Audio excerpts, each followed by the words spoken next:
Working in a prison and working as a member of the state parole board, I've learned a lot about human nature and some things I did not want to know. Because with all of the beauty that exists within humanity, we also have the very, very deep, dark, ugly side. And I've seen the bottom of that.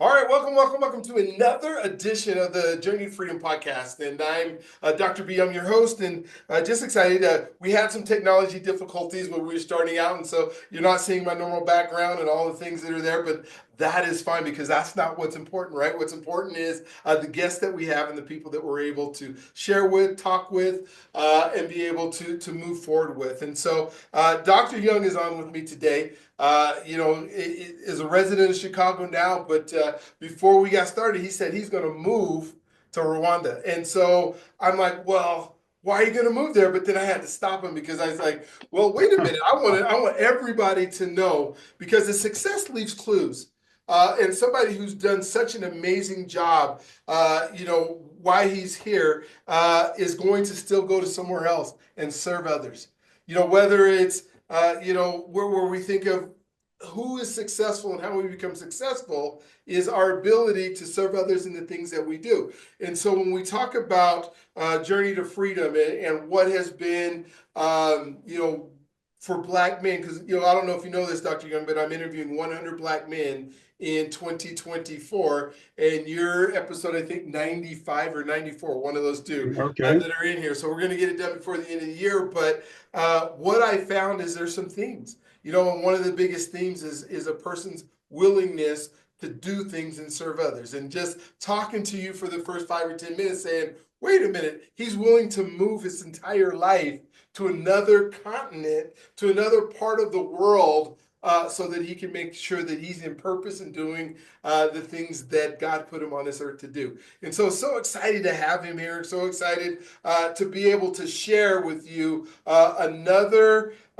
person. And in this case, you can see another Black man who has taken his life and made something great out of it. And so, Dr. Young, I want you to talk about your life and your story and what has been so exciting. I know you just got to retirement and said, like, hey, you got to retire. So there's got to be a whole bunch of stuff from before retirement. And then let's talk and chop it up about all the things you're doing now. So thank you for being on. Thank you for being part of this broadcast. And let's hear your story. Okay, well, thank you very much for having me on your show. Sounds like it's a phenomenal process to have so many Black men to talk about their journey, because all of us have some common themes, certainly, even though we're quite unique in our individual life experiences, we definitely have common themes living in America. Very, very common themes. So let me start with saying that I'm the youngest of 3 sons of a single parent. I grew up on the south side of Chicago in a public housing project called Dearborn Homes, which has been converted into condos, which I can no longer afford. If I lived in Chicago, I cannot afford the project apartment that I lived in because it has been regentrified in such a way it's out of my price range.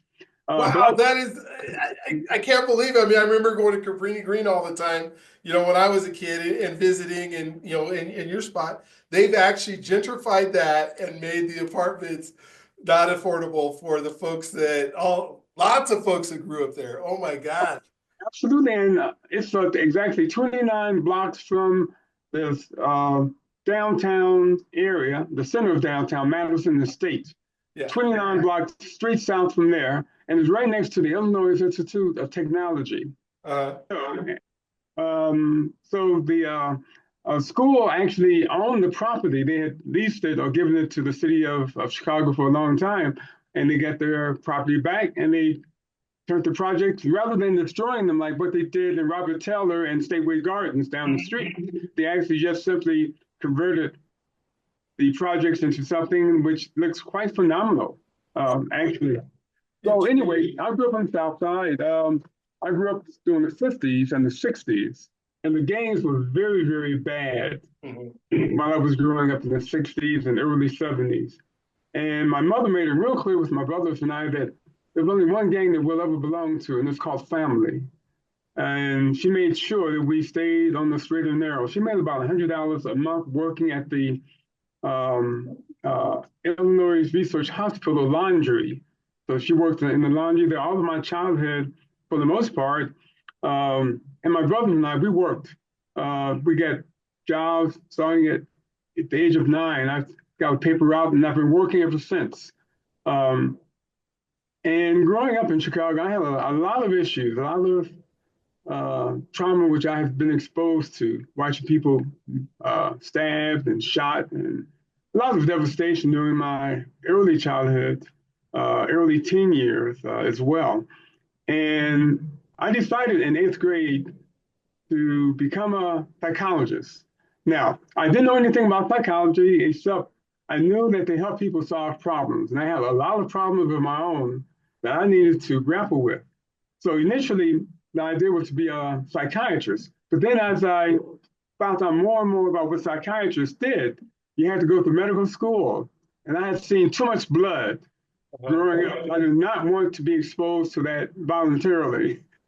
So that's when I decided to find out more about psychology. So in 8th grade, that's what I decided to pursue. Despite my environment, there was no one who I knew who was a psychologist at all. I knew people who had various professions, teaching, the maintenance workers at the projects I grew up in, but no one was into mental health.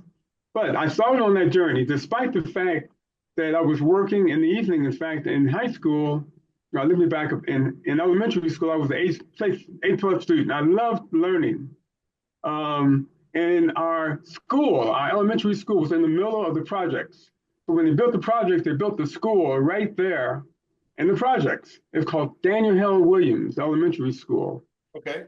And back in those years, we had a lot of respect for educators. In fact, there were 3 taboos in my neighborhood. You did not disrespect anyone's mother, because most of us, 99% of us, had single parent households headed by mothers. Yeah. You did not pick on girls. And the third was that you respected your teachers. So one of the worst things you could do in school was to have your teacher call home. I would have rather had the school call the police. Yeah. And these were a lot more merciful than whipping your tail than your mom would have been. So I had no issues in elementary school as far as my grades. Good student. However, in high school, I became a D- student. I attended Lindblom Technical High School my first 2.5 years, which was basically one of the 2 college prep high schools in Chicago. The other one was Lane Tech, which was predominantly white.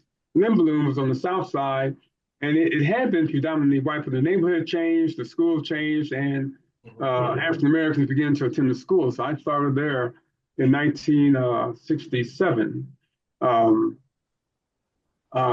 But one day I was trying to come home from school, and some Blackstone Rangers attempted to take my bus fare. I had seen this occur with other students, and the thing is that once they punk you out, they never quit punking you out. They'll get you every day, take your lunch money, pick your bus fare. And out there was quite a distance away from my high school, because I had to take a bus, 2 buses, to get to school. And I was not going to give up my bus fare. And even though I wasn't into the gang stuff, I always carried a pocket knife, because it's like you never live. In my neighborhood, you never left home without something to protect yourself. So my friend and I, we were walking to the bus stop, I should say, which was about 3 blocks from the school. And we got approached by a couple of guys who I had seen before, but that particular day they decided to attempt to rob my friend and I. And let me just say that they didn't get my bus fare. But I couldn't go back to the school because I got the best of them. And if I went back, they would have killed me, and I knew that. So I transferred to Denver Vocational High School. That's why I finished my high school as a cabinet making major. Okay. Vocation is where they wanted you to go. Okay. Yeah. So I learned how to make furniture. I was pretty good at it, in fact, but I never wanted to do that as a living. I started working at the post office like in 1969 as a seasonal worker, as a mail handler. So I was dragging mail bags, loading up these big semi trailer trucks. And I did that, like I left school at 3:30, had to be at work at 5:30, got off at 2 o'clock in the morning. And I had to be back at school like at 7:30. So my grades suffered. I became a very, very poor student because I couldn't stay awake.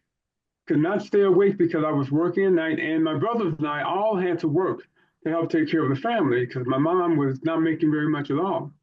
So in my senior year, I went to my high school counselor to ask for a letter of recommendation because back in those years, you had to have a letter from the counselor to apply for college. So we had two high school counselors. One was a lady, the other one was a gentleman, and my counselor was the lady. She told me that I could never make it in college, that I should get a job shining shoes or working in a factory. Now, of course, being the person that I am, being very hard-headed and very self-determined, I left her office and went down to the other counselor. And of course, we had the counselors divided by alphabet. So my last name being Young, the other counselor was the one who I had to go to, but I went to the other one and told him that the other one had refused to give me a letter, but I really wanted to go to college to study psychology. And he looked at me and said, well, Tony, you're not the best, you're not one of our best students, because he knew I was a D- student, but he said to me that I'll write a letter of recommendation for you anyway. So the letter of recommendation that he wrote for me was that if you admit Tony into your school, he might do okay. He just might, huh? Well, that was all I needed because I go to Marymount College in Salina, Kansas, because one of my friends had, she was 1 year ahead of me. She went there, she played basketball for the school. It's a small Catholic school that no longer exists in Salina, Kansas, Marymount College. So they admitted me as a probationary student. And what they told me when I started was that if you make it past the first semester, you can stay. And if you don't, you weren't supposed to be here anyway. Okay. So I got into Marymount College. I was an A student. I finished all of their psychology classes in 1 year. I took statistics, took all of their psychology classes, all that I could possibly take. And I went there for 1.5 years. But I didn't have the same distractions and dangers that I had growing up in Chicago. There were no gangs. It was a small Catholic college. I wasn't Catholic, but I figured I would go in wherever I could fit in. And I did real well. I handled the distractions. I did extremely well, like I had done in elementary school. Left there after 1.5 years and went to Millikan University, which is in Decatur, Illinois. That's where I got my bachelor in experimental psychology, which is basically statistics and research. Okay. So I did very well at Marymount, as well as at Millikan University. Left there and went to Eastern Illinois University, where I got my master's in psychology, and worked in Chicago for a while, for about 1 year, and decided to move to Colorado. But how I ended up in Colorado is that when I was in high school, we had formed a social club. It was called Everyday People, after Sly and the Family Stones sung Everyday People. So we did not, we were good students. We decided that we did not want to be involved with any games because our parents would have killed us. And so it was young guys and young ladies. So there were about 14 of us. And we actually cleaned up some of the vacant lots in the area. We visited senior citizens' homes across the Dan Ryan, which was right next to the projects. And we actually did a lot of community services.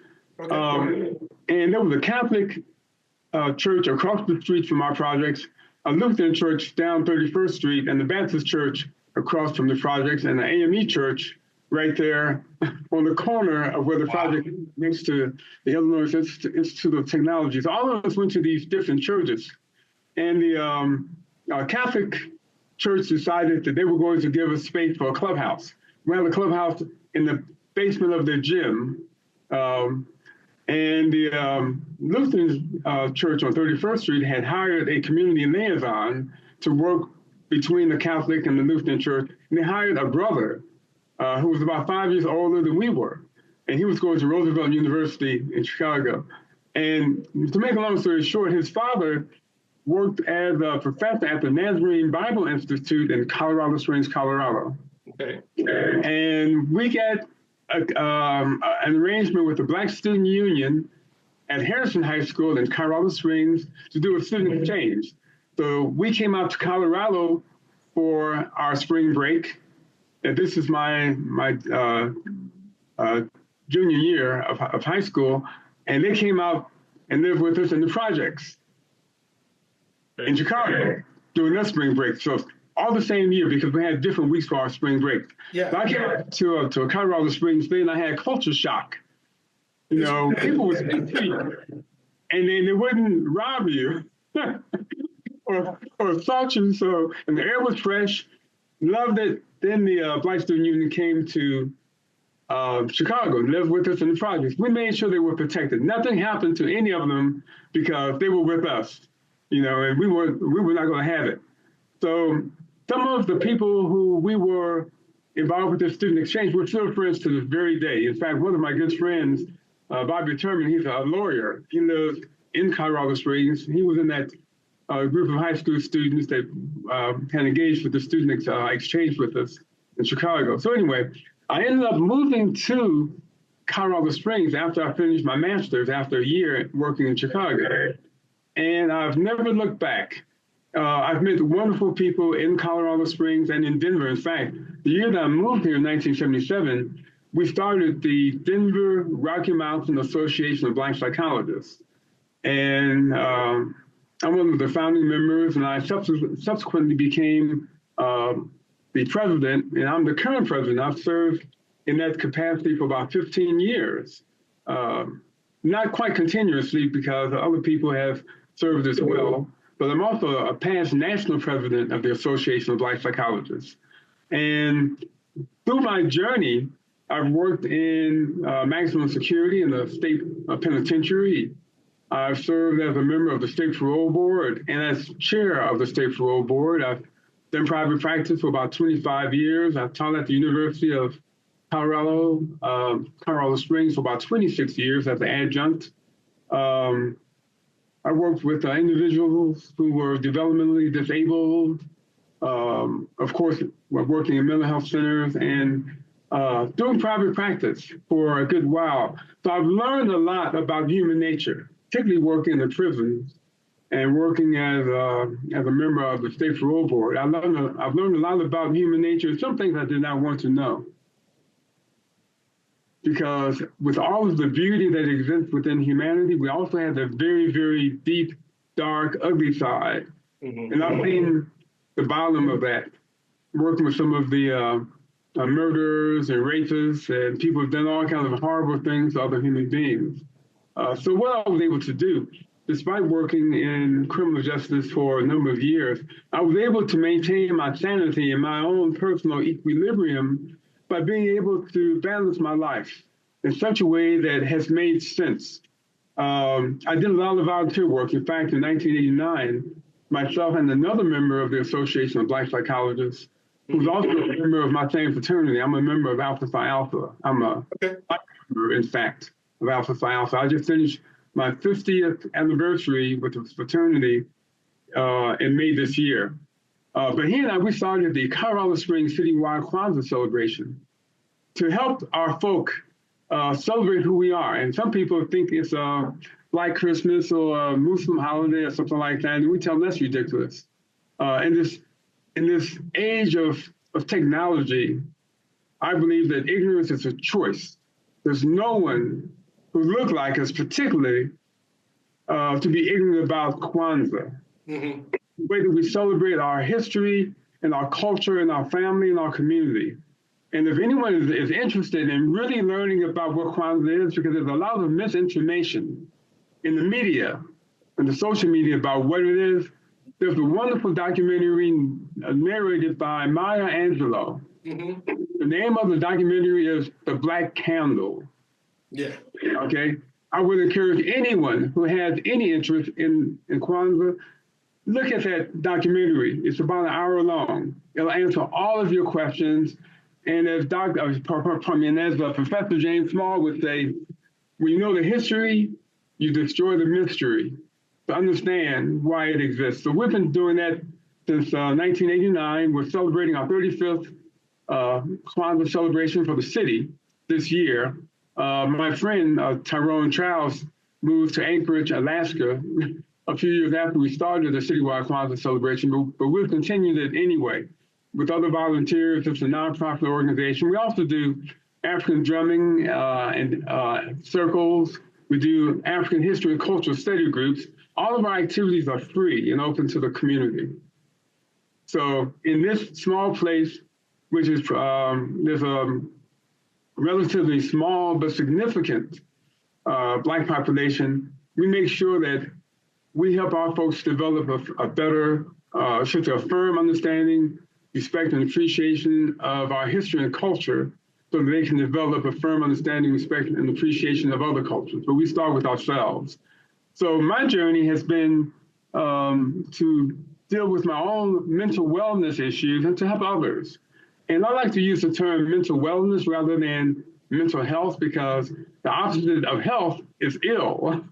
And no one wants to be considered to be mentally ill. We know within the Black community, there's a very, very bad stigma against mental illness. In fact, I'll tell you, growing up on the south side of Chicago, no one on the south side of Chicago had ever experienced a psychotic break. No one. Instead, we had nervous breakdowns.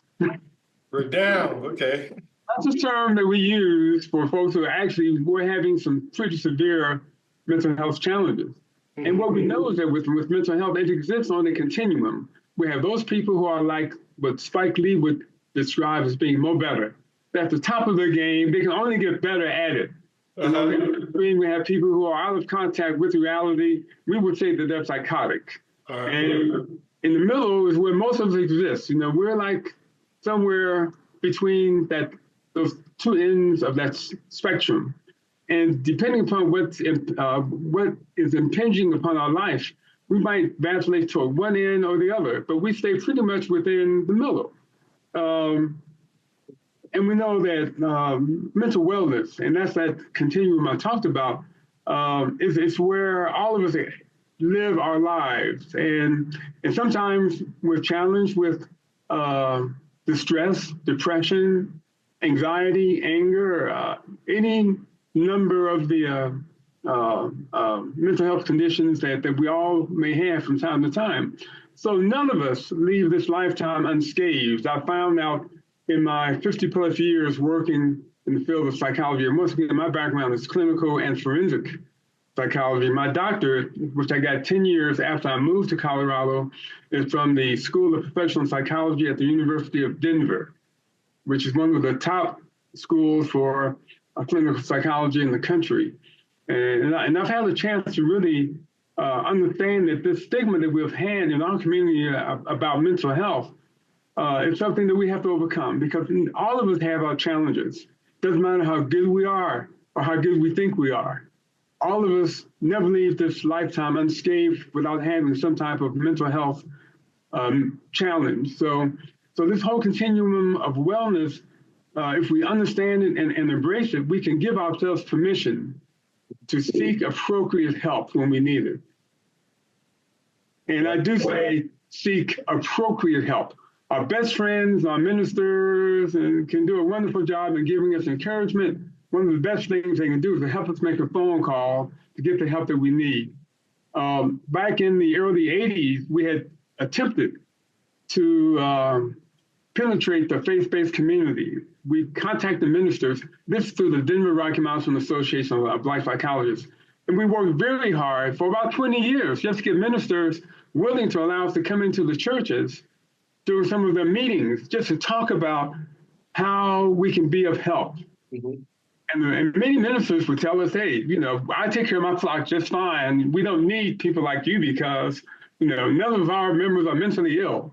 Yeah. And of course, it only has been within the last 15 years that ministers within our communities would not make the phone call, realizing that while they do a wonderful job, perhaps, in terms of spiritual health, mental wellness is not their forte. And they had people who attended their church, they did not know what to do with them. So they began to call us. So when they had their health fairs, they would invite the Denver Rocky Mountain Association of Black Psychologists to participate. They have a booth to talk about mental wellness in Colorado Springs and in Denver. And we've done this continuously now for about 15 years. And there's less of a stigma about mental wellness given the pandemic. The times that we had to socially isolate ourselves, that caused a major disconnect within many of our families and many of our communities. And being able to overcome all of the additional devastation that we experienced during the COVID-19 pandemic is something that we worked very, very, very, very hard on for those years since 2020. And what we've been able to do as an organization and also professionally is to really encourage our people to maintain our connectedness with each other, because we are a communal people. And we resonate with each other, and knowing that that we're not on this planet alone, we're not in this country alone. In fact, a segue to another discussion that I would like to have time to talk about is the fact that when it comes to our identity, our African identity, yes, we are people who live in America. Yes, we are Americans by our nationality, but our cultural roots, for those of us who identify as being Black or African American or of African descent, we claim the whole continent of Africa, not just a particular area, because our ancestors came, yes, primarily from the west coast of Africa, but we're from everywhere. And the DNA tests have proven that. So as a person who embraced our Pan-Africanism, it's like no matter where we are on the planet, we're of African descent. Some people will argue, and I've heard about this for the last 10 years, well, we were here before the Native Americans. And I say, yes, that's true, because we are indigenous to the planet. Well, the first human beings on the planet, and we migrated everywhere. So every place the Europeans have been, we were there first. And when you study the history and the archaeology and the anthropology, we understand that very well. So yes, we were in America before the Asians, but guess what? We were everywhere on this planet first. So we claim it all. So inasmuch that our people primarily were kidnapped, enslaved, and brought over to the Americas, we never asked to come here under the conditions of this of being colonized and enslaved and all this other stuff that has happened to us. So as we begin to look at Africa as a place to go back to, we're just simply going home, because we never asked to come to America to begin with. We did not immigrate here. We were not unpaid workers. We were enslaved people subjected to some of the worst conditions that humans have ever subjected themselves to. We don't compare this to the Holocaust. That's their word. Our word is ma'afa, which is devastation beyond human comprehension. Wow. And that happened for hundreds of years. How do you spell that word? M-A-A-F-A. Ma'afa. Ma'afa, okay. Okay. So we claim the whole continent. We are Black because, we call ourselves Black African Americans. It doesn't matter. The fact of the matter is that we are one people. And we can draw strength from our history and our culture when we understand it. When we don't, we try to draw strength from other cultures, and we just find ourselves confused. So I say, my definition of cultural competence, using an old phrase, is having a firm understanding, respect, and appreciation of your own history and culture, and using that as a foundation upon which to build and develop a firm understanding, respect, and appreciation of other cultures. So part of my journey, when I left working as a member of the state parole board, was to actually start mentoring programs for high-risk kids, not at-risk, because I was one of those high-risk kids growing up in Chicago. Mm-hmm. I understand the population well. So we started mentoring programs in the early 1990s, and we provided mentoring for these kids that were boys between 12 and 18. So we had a mentoring program that I developed based upon my doctoral paper, my dissertation at the University of Denver. The name of it was Developing African Self-Consciousness from an African-Centered Perspective. Okay. So we have a mentoring program, and we expanded that. Let me say before I go there, we paid the mentors. They were paid, they worked full-time, they carried pagers. We didn't have cell phones back in those years. And we weren't called 24/7 for these boys who had been pitched out, kicked out, or dropped out of school. So we were there when these single parent mothers would call us at 2 o'clock in the morning because their knucklehead son was causing problems in the home or had just came back. Rather than calling the police, they would call us. And we would do family interventions. And then ultimately we started a high school. It was called Tutmos Academy, as in Tutmose, named after Egyptian pharaoh, or a Kemetic pharaoh, if you will. Okay. And we actually, after that school, I started out of my pocket. I paid the teacher salaries for the first 2 years and bought an office building in Colorado Springs. It was during the time that it was illegal for kids who had been expelled to attend any public school in Colorado. That occurred during a period in which there was a lot of media attention to the gang shootings in Denver. The state legislature went into a special session and decided that no child who was expelled from school could attend any public school in Colorado. And that included charter schools, because charter schools are public schools. Mm-hmm. So I decided, well, we're going to start a private school. So we started Tutmos Academy, the old-fashioned way, out of our pocket. I had studied how Marva Collins on the west side of Chicago had created her schools, and the Marcus Garvey schools in Detroit and in LA. So looking at an African-centered model is what we did to create Tutmos Academy. And since my doctoral paper really addressed developing African self-consciousness from an African-centered perspective, I was able to actually sculpt something that could fit the politics of a place like Colorado Springs. And we operated really well, and we won the FMR Award for Excellence in Education in 1999. That was a major recognition of what we had done, because all of our kids who were high school students had to wear uniforms. We instituted uniforms while no other public school in this city had a uniform policy. And we taught life skills in addition to math, history, science, social studies, all that stuff, English.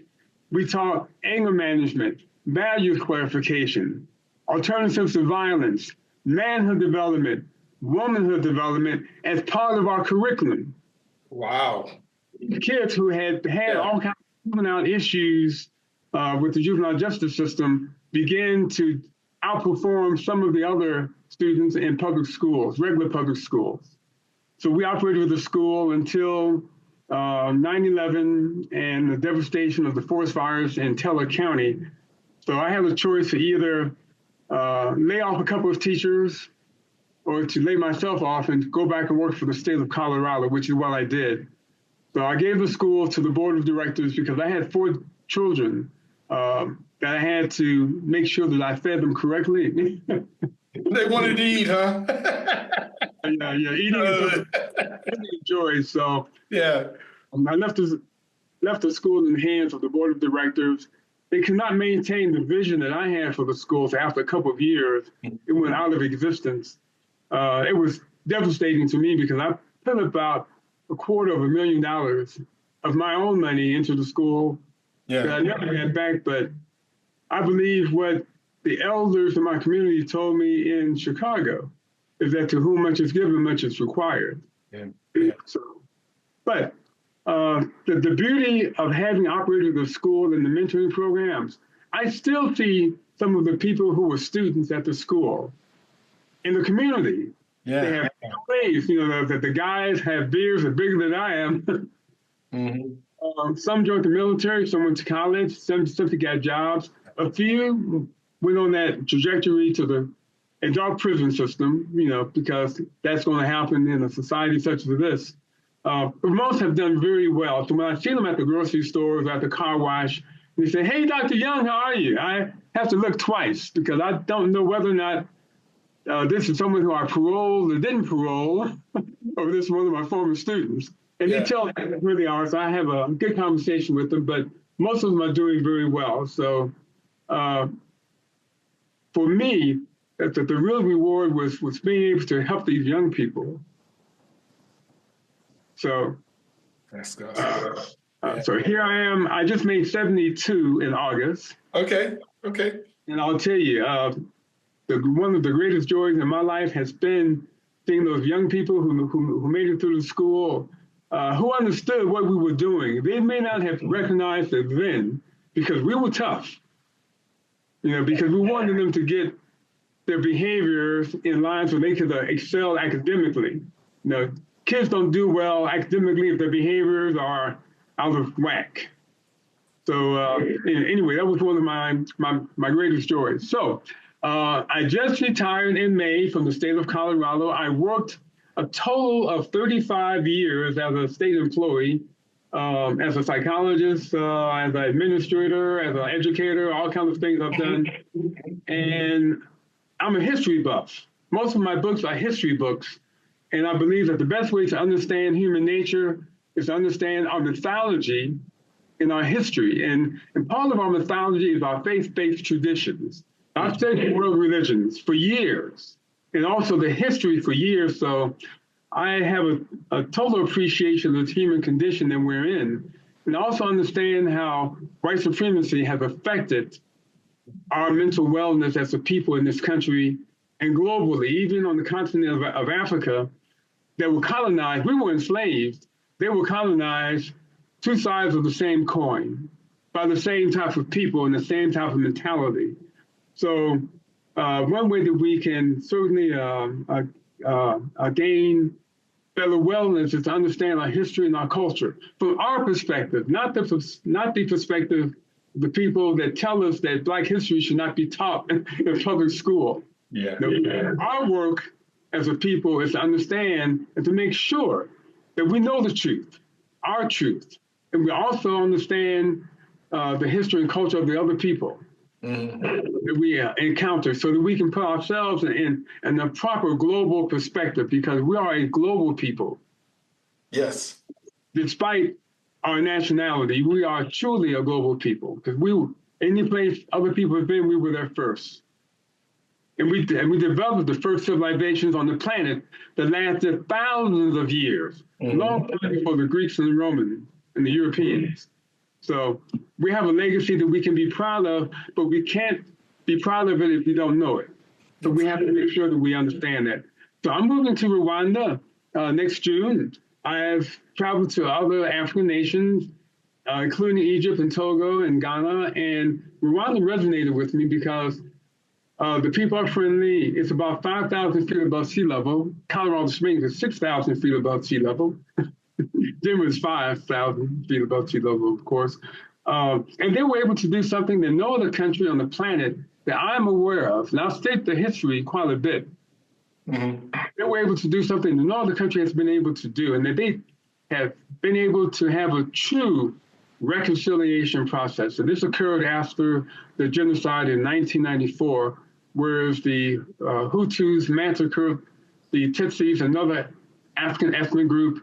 And basically, all this was set up by the Belgians, who had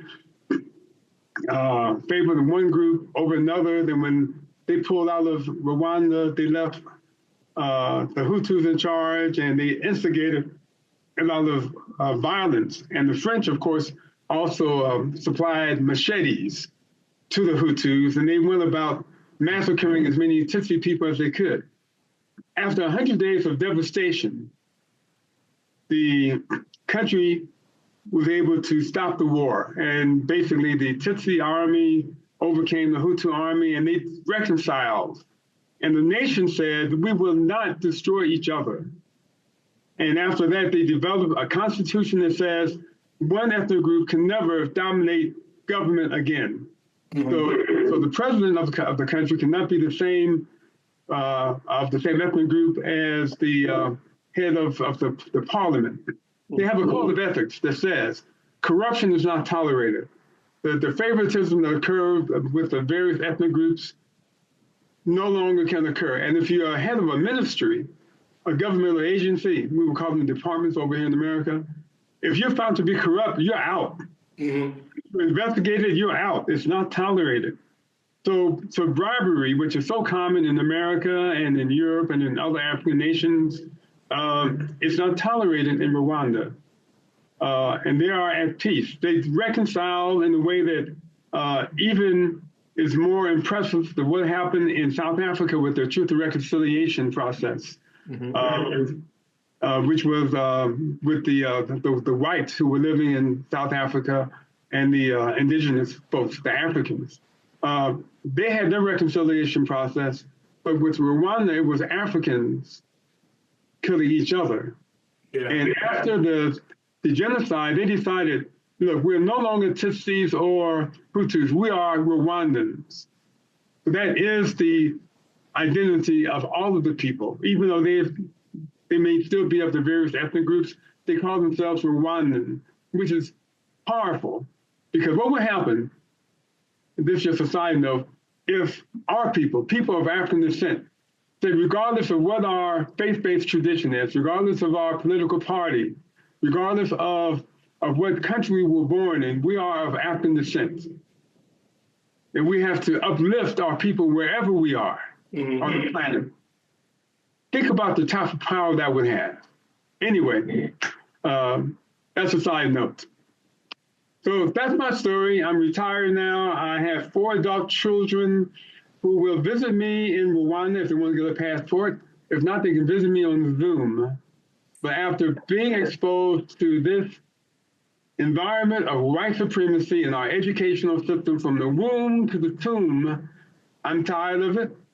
And for those of us who stay in America, I say, the fight is wherever we are. Mm. So I'm leaving to make a space for our folk, my family and friends who might want to visit and might want to settle either there or some other place on the continent. This is a big planet, so we do not have to tie ourselves to this situation where we're constantly being fed the poison Kool-Aid. And those of us, many of us will know what Kool-Aid I'm talking about. Jim Jones in Guyana, who forced all those black folks down there to drink the poison. Now, we're being exposed to poison every day, psychologically, economically, in our housing. There's not one area of our society that we have not been subjected to white supremacy. So I'm saying that we go to a place other than this place that we call the United States of America, or some people would say the United Snakes of America. We claim it all, particularly the continent of Africa. So we have to find a place that we can live in peace and in harmony and live out our best lives without having to constantly struggle day in to day out to pay bills, to deal with racism and discrimination of various kinds. We don't have to do that unless we believe that we have no alternatives. We have a lot of alternatives, and we just need to explore what's in our best health, our best wellness. So that's it. That's cool. I don't even know where to start. I feel like I've been just blessed with your knowledge and the things that you've been able to do. I got like, a whole page of notes just from all the things you were talking about, because you're an example of somebody who's been able to make it, who's come out of the project. You talked about culture earlier, and a culture shock coming to Colorado. Well, I grew up here, right? So I grew up in Denver. I went to Cherokee High School, and then I visited Chicago all the time. So I got a culture shock for every time I went there. I had to visit my relatives that were there. Oh my gosh. Yeah, and so you're in Colorado Springs now, or you're in Denver? Where are you? I've always lived in Colorado Springs. Always lived in Colorado Springs. You did stuff. Okay. So, and all the things you've been able to do, and as I think of the journey to freedom and the things that we're doing, and the goal of helping people become the person they need to be in order to do the thing that God put them on this earth to do, within the systems that we have to manipulate, we have to work around, and we have to work inside of. And you've chosen, which I think is really cool. I'm tired of these systems. I'm tired of trying to work around them. I'm just going to go find a different system to be part of. And I should mention that I visited Rwanda for 5 weeks. For 5 weeks, I did my research. I saw firsthand everything I talked about. Okay, so this is not someone's opinion. I got people's opinion before I went there, and I did my due diligence, talking with Rwandans who live in Denver, talking to African Americans from Denver who moved to Rwanda. Okay, and also talk with people from the UK and the Caribbean while I was there who have lived in the country. And all of them gave me their perspectives, which is good. But I had to see for myself. And that's what I did for 5 weeks. Not 2 weeks, but 5 weeks. 5 weeks. You were there before you made this decision, which I think is an amazing decision. One of the things that have been a theme as I've been doing this and interviewing all these men, and for those of us who are still going to continue to work in systems, is this belief in what people tell us about our identity and who we are, and us feeling like we're not enough, and us feeling like you said you grew up in a single family home, and what America did or our systems did to take dads out of households, and you're a product of a lot of what happened then. Yeah. How did your identity was created for you to be able to thrive the way you have in some systems that were not positive for you? Excellent question. My mother grew up in Meridian, Mississippi, and Mobile, Alabama. But she migrated to Chicago when she was 14.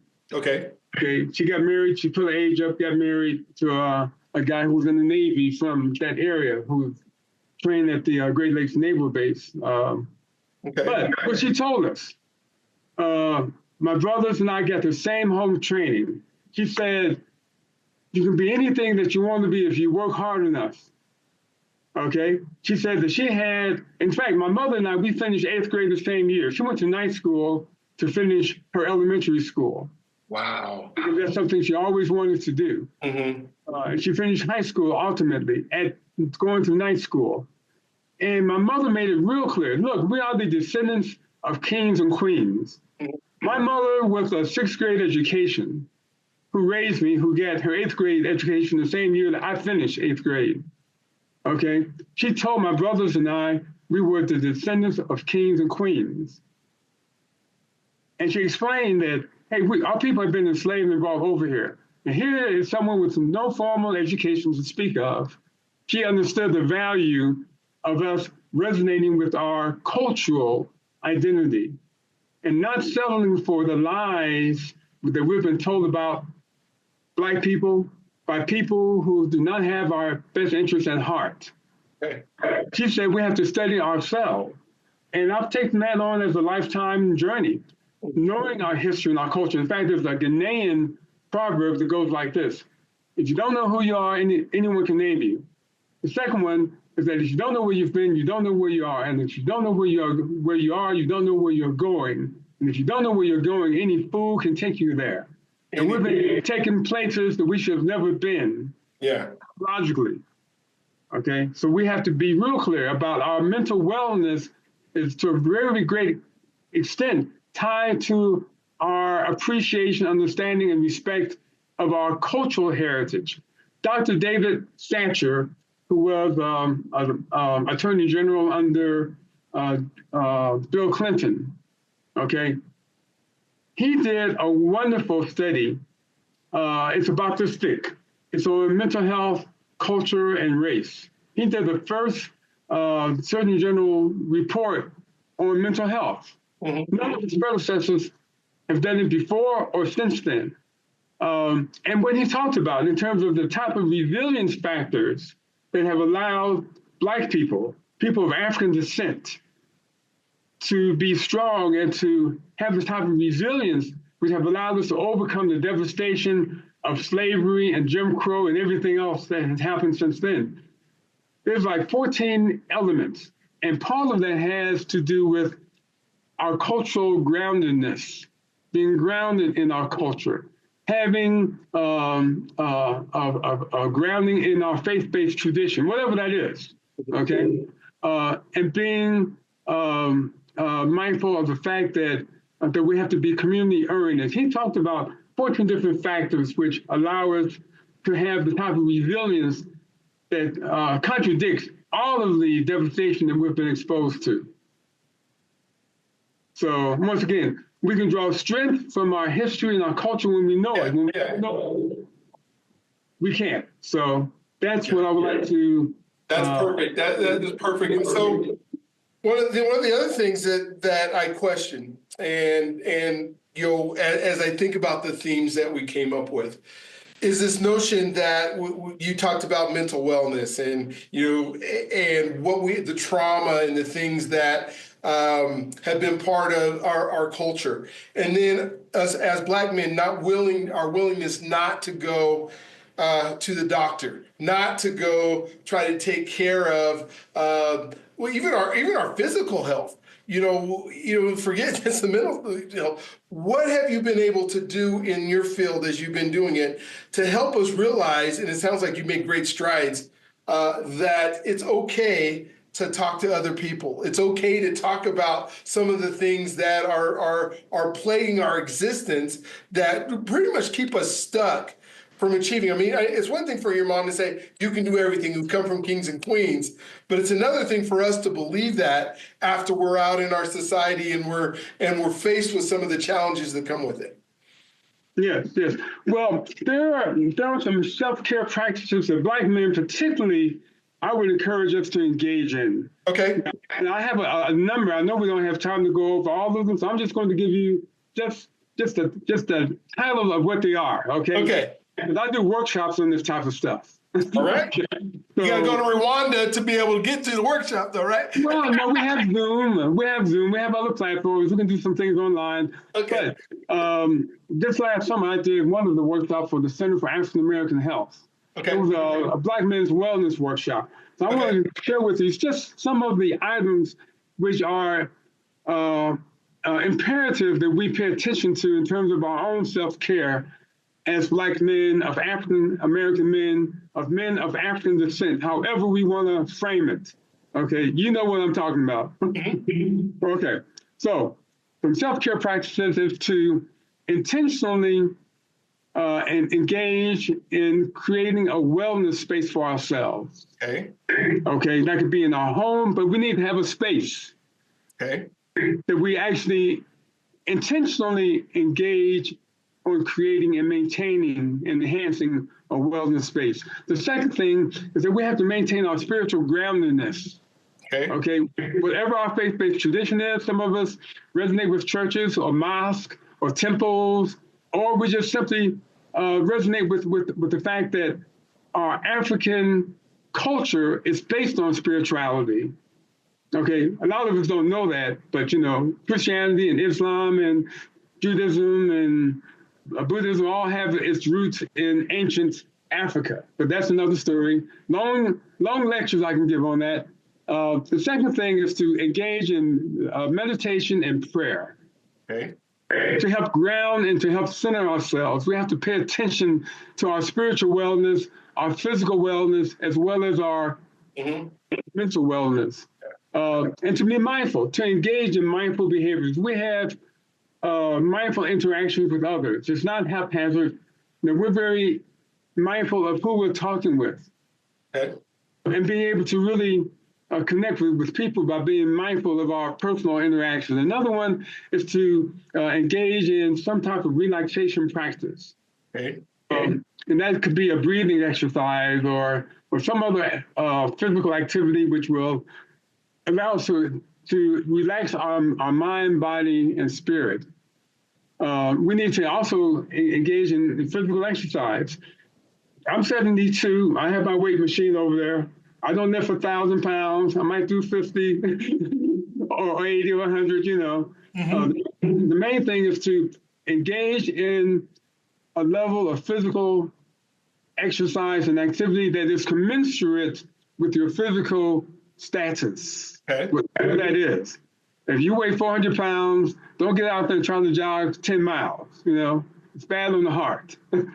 So based upon what your physical status is, engage in appropriate physical exercise accordingly. Okay.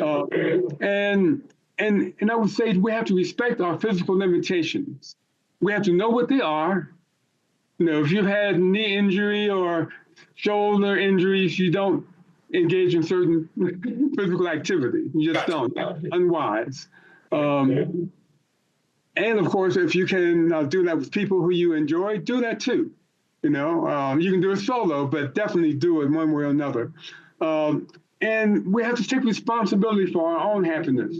Sometimes we buy the lie that someone else should make us happy. And to use a nice clinical term, that's bullshit.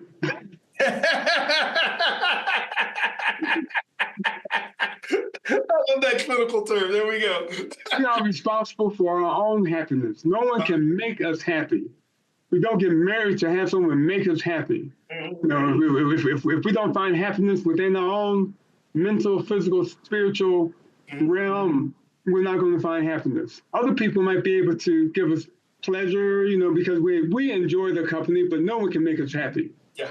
So don't put our spouses, our girlfriends, our mates, whatever, into a condition of needing to make us happy. You know, scratch that. That's our responsibility as men. Yes. And that's their responsibility as women, okay, to make themselves happy. You know, we might do some pleasurable things, but hey, happiness, that's our responsibility. The other thing is to engage in some positive self-talk. Sometimes, as the old saying goes, we can be our own worst enemy by the things we say to ourselves about ourselves. So we have to be very mindful of our own self-talk. Are we being self-defeating in our talk, or are we being self-empowering? Very important. And I don't mean self-delusional. I mean self-empowering, you know. And we can do that. There's a big difference between those two. And we have to be very mindful of that. And something else which is very important that we don't really talk about so much is that we have to be willing to forgive ourselves. Because all of us have made our mistakes. We've made our bad choices. You know, because mistakes are when we don't know any better. Sometimes we make choices when we know better. So we have to be willing to forgive ourselves first and foremost, and that gives us the space and the mental ability to forgive others, genuinely, authentically. Yeah. This is an amazing list. Thank you for sharing over this. So I got, you know, we have to have wellness space, spiritual groundedness, meditation and prayer, relaxation practice, physical exercise, taking responsibility for our happiness, self-talk, forgiveness, all these things. And we've talked about this so many times on the show.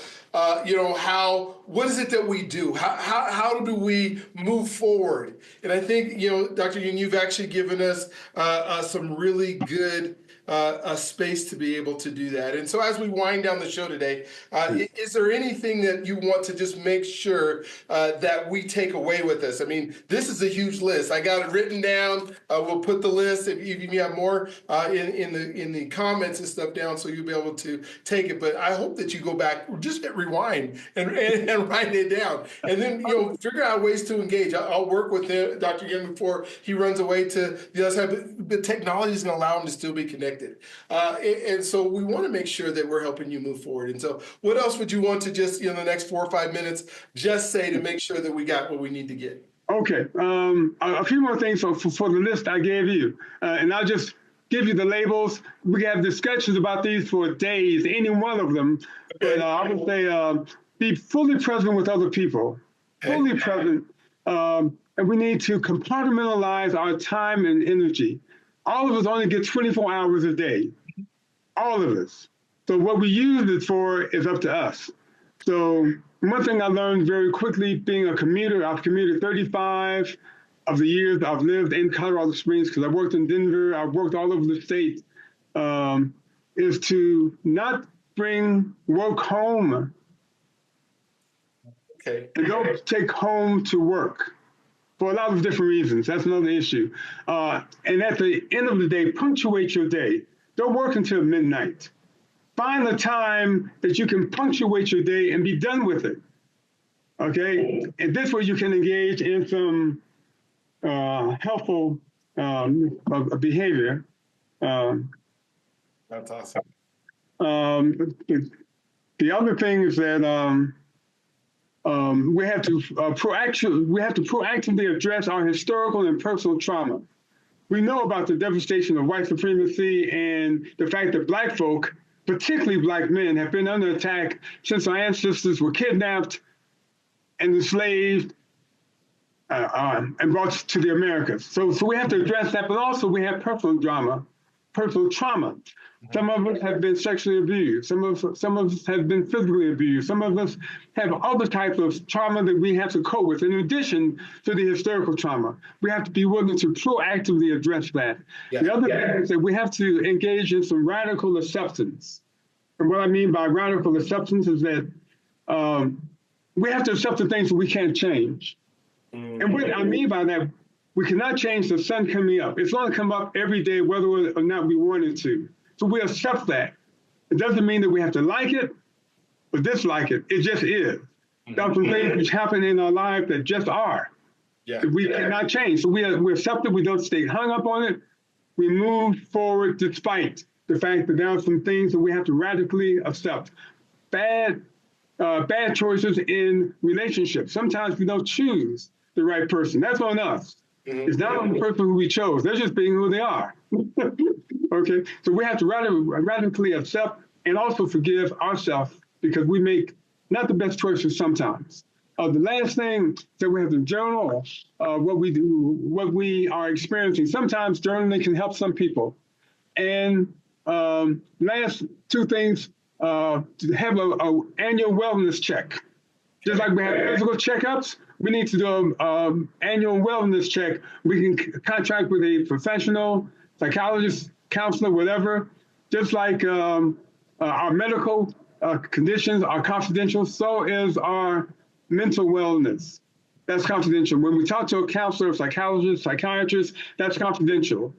They cannot share your business with other people. Okay.